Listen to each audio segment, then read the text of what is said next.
Imagine waking up wide awake at 3 in the morning, for no reason at all. Right now, you probably sleep in one long, unbroken block. 8 hours if you're lucky, start to finish, no interruptions. And if you wake up in the middle of the night, you call it insomnia. You reach for your phone. You check the ceiling.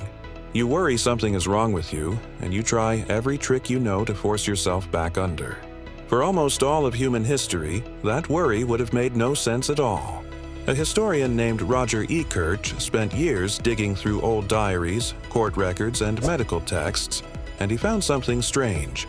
Hundreds of documents going back to Homer's Odyssey, casually mentioning a first sleep and a second sleep, as if everybody already knew what that meant. In 1697, a 9-year-old girl named Jane Roth told a courtroom that her mother woke up after her first sleep to go outside. Nobody in that courtroom even blinked. It was just how nights worked. Before artificial light, most households went to bed around 9 or 10. They slept 3 or 4 hours. That was the first sleep.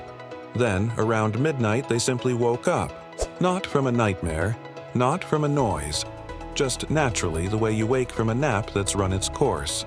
For an hour or two, people prayed, chatted quietly by the fire, had sex, tended to the children, or just lay there thinking.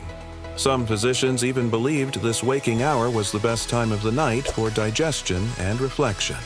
Then they went back to sleep, a second sleep, until dawn. This wasn't insomnia. This was Tuesday. So what changed?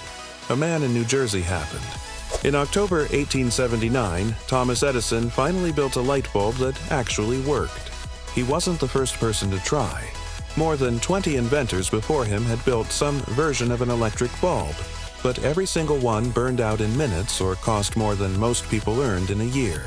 Edison's real breakthrough wasn't the bulb itself. It was the filament inside it, a thread of carbonized cotton and later bamboo that could glow for hundreds of hours without burning out. By January 1880, he had the patent.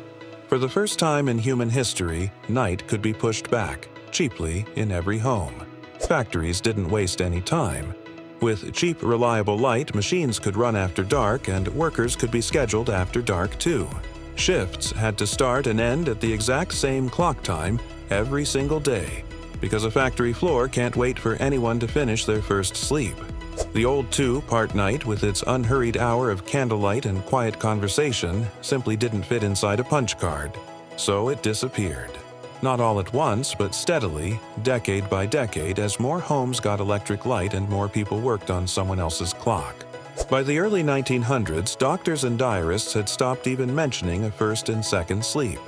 Within a single lifetime, a pattern older than Homer was gone. Nobody had voted on it. It simply stopped fitting the schedule. So the next time you wake up at 3 in the morning for no clear reason, you are not broken. Some ancient part of your brain is doing exactly what it did for thousands of years, quietly expecting an hour of candlelight, quiet conversation, or a little time alone with your own thoughts. You reach for your phone instead. You check the time, feel a flicker of dread about tomorrow's alarm, and force yourself back to sleep. Because tomorrow starts at 9, not whenever your body says it's ready. That's not a flaw in you. That's 10,000 years of biology running straight into a schedule invented by a light bulb and a punch clock. The first sleep and the second sleep are gone from daily life now, remembered only in old court records and forgotten diaries. But the instinct behind them never actually left.